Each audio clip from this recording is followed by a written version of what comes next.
Hello, it's me again. So last week I made a video titled YouTubers are slowing down and some are quitting. And that video got a lot of comments. 99% of these comments were so supportive and nice. Thank y'all so much for these, but some of them were a little bit confused. You know me, I try to read and respond to every single comment, but this video just has so many that it's been kind of difficult to go through them all, and they're coming in at a rapid pace, so I can't really keep up. But some of them were confused and thought that maybe I was quitting. So I need to apologize real quick. Don't worry, I have no plans on slowing down on YouTube. I have no plans on quitting. I'm not leaving the group or anything like that. In fact, I'm actually very motivated to continue on YouTube. However, despite all the nice comments and such, there was a couple mean ones, and one of them really stood out to me, and I just want to read it real quick if I can find it. I found it. It reads, from Justin. Yup, time to get a real job, bro. You know, work a job like everyone has to survive. Crazy how wealthy you guys are just because people watch you play video games. Get a job, bro. Merry Christmas. And although these comments are quite annoying, they also are kinda eye-opening. And it made me realize that I've never actually spoken about me before. I've never shared my past, how I started, why I started, anything. I never went into it before. So that's what this video is gonna be. I'm gonna talk about when I started, where I was when I started, how I started, the reasons why I wanted to start, and I'll even share how I record videos and thumbnail and stuff like that. You see, if you go to my channel and you sort my videos by oldest, it comes up 8 years ago. It was Brick Rigs. But this was not my first video, far from it. If I put my channel on its lifetime amount of views, it appears that my first video ever was on December 9th of 2009. This video right here was actually a Minecraft video. I was still living with my mommy and my daddy. This was what, 15 years ago? I was only 22 years old. But wait, we can go even further back than that. Okay, we are going way down the rabbit hole now, but this is my old Facebook page back before I did YouTube, and I was actually on a platform called Justin.tv, which you now know as Twitch.tv. Yeah, I'm not gonna lie, I was pretty ripped back then. Look at them shoulders. Looks like my first post was back in 2012. Cool story, bro. So I found my old Twitch page, and it looks like I have a VOD from 11 years ago. What's going on? This is my cat, Lulu. She's so tiny. So at this point in my life, I had been streaming on Justin.tv for a couple years, and then Twitch TV came out, and I switched to that because that's what Justin.tv turned into. Look how cute she is. She's just a little baby. Oh, she's gone. Oh my goodness, look.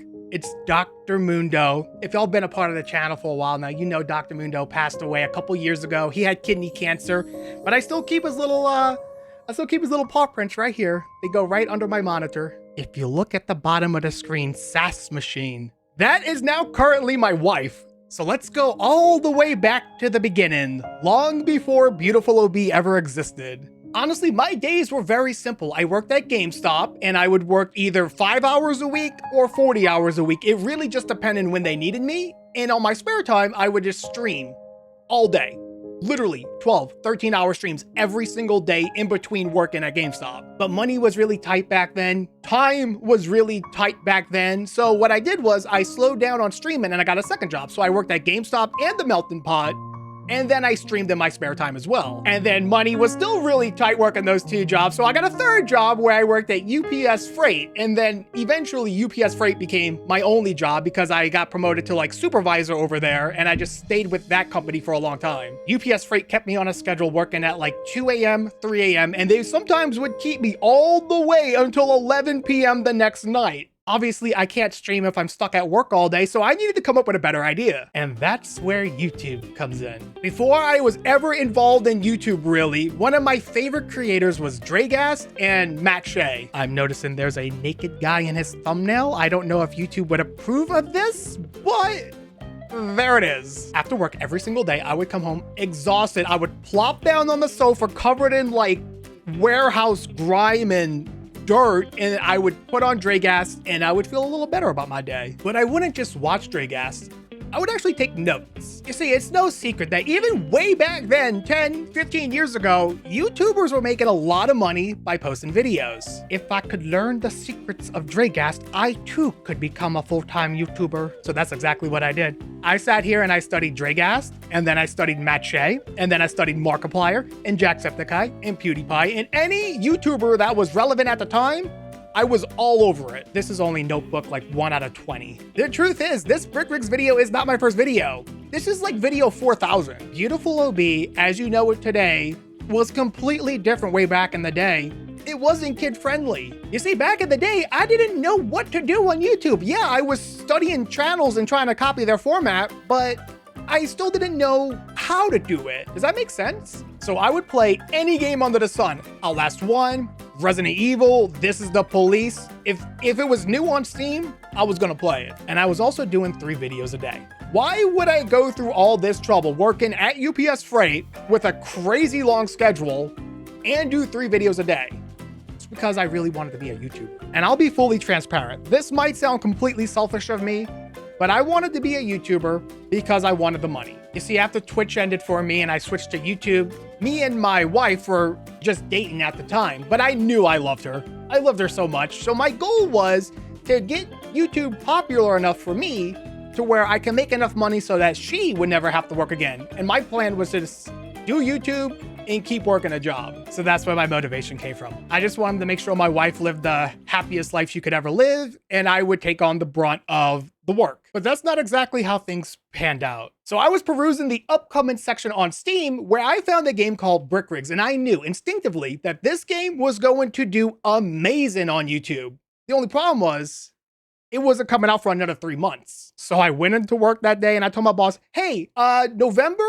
3 months from now, yeah, I'm gonna be taking 2 days off of work, personal reasons. The goal was simple: be the first person in the world to buy, play, and post a video on Brickrigs. And my years of studying Dragast and other YouTubers finally paid off, and this video did really good, especially for back in the day. But then I was faced with a dilemma. You see, this was video number 3000 at the time, and I noticed something with the comments. 90% of the comments were from kids, like actual kids, like 4, 5-year-old kids. And kids like to snoop. People like to snoop. They will eventually go back and watch my older videos, the stuff that like Outlast and stuff that is definitely not kid-friendly. I didn't make any decisions that day. I just kept playing Brickrigs, and I was slowly becoming more and more kid-friendly and getting into the mood and learning how to navigate it all and things like that. But then the emails from parents started to come in. OB, I love your Brickrigs. I love your kid-friendly stuff, but your past videos, they're not kid-friendly, and my kids are accidentally stumbling upon them. So I made the decision at the time to privatize my entire backlog catalog. All 4,000 videos, I don't remember the exact number. I just put them all on private so no one could see them except me, and I could go back and watch my history and my past and see how I've grown as a creator to where I am now. And then the adpocalypse started, and I panicked because every video I've released before Brickrigs was suddenly getting demonetized, and at the time I had a manager for the channel, and he told me, this could seriously damage your future on the platform. You should just get rid of these videos. So I deleted them all, which I regret.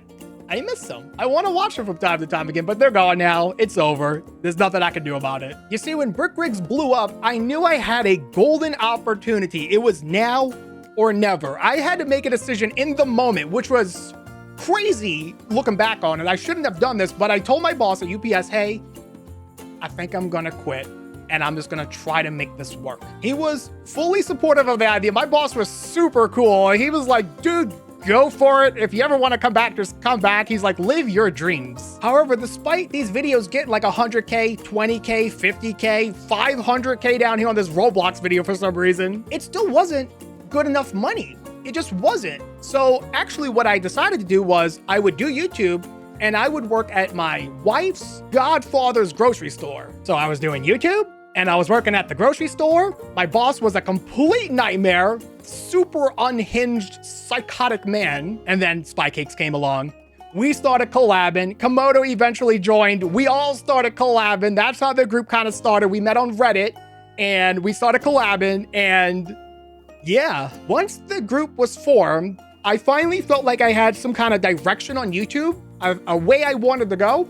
So we just We stuck together, we talked through the problems, we helped each other out as much as we could, and eventually, we kind of all convinced each other, hey, let's quit our jobs and just do YouTube full time. Why not? And that's kind of my history on the platform. That's kind of how I got started, just overworking myself at a real job while trying to brute force my way through YouTube until eventually something had to give. Something had to work if I just worked hard enough at something. Spycakes actually wasn't my first friend on YouTube. It was The English Gamer. If you're a child, do not watch his videos right now. He swears a lot. You're probably noticing I didn't mention Brandon. Brandon was never a part of the group.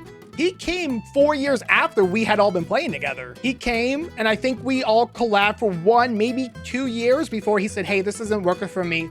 I'm not really having fun with these videos. I'm just gonna go do my own thing, man. And then he left. Just as quick as he came, he was gone like a dust in the wind. I can't say this with complete certainty, but I think me, Spy, and Komodo might be the longest lasting group on YouTube. There's never been any drama amongst us. There's never been any fights or anything like that. I'm sure at some point I got annoyed at Spy or annoyed at Komodo, and I'm sure they've been annoyed at me too. But at the end of the day, we've always come together and we just remain friends. We've always talked things out. In fact, here's me venting to Spycakes about this mean comment that I got that spiraled and started this entire video. A lot of the comments that I see just in general is, I miss the old Obi. Obi, you've changed. You're not as unhinged as you used to be. You used to be a lot more crazy in your videos. You used to scream a lot more, sing a lot more.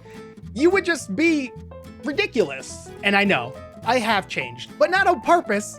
I've just gotten older. You see, to me, in my mind, I'm not changing at all. I don't feel like I'm changing. When I record videos, I'm just being me in the moment. And whatever happens, happens, and it ends up in the video. So that was the start of the channel, and here we are today. So what's the future of the channel? What are my future plans?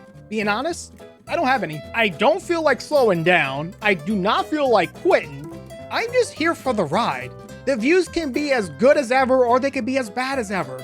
But I'm just taking it day by day and enjoying every moment of it. I don't know what I'll be playing in a year from now. Honestly, it's probably more Gmod and Wobbly Life, but that's okay because I like those games and I enjoy playing them and I'm happy to continue playing them. There'll be new games we play on the channel. There'll be old games that I bring back. It's just gonna be chaos as it always is over here. But as I promised y'all, I would go over exactly how I record my videos, edit, and thumbnail. This is the program that I use. It's called OBS. It's completely free to use and there's tons of tutorials on how to set it up. I would help you set it up, but everybody's computer is different and I'm not an expert at this stuff. I just followed guides until I learned it. If you notice, my OBS is set to 3840 x 1080.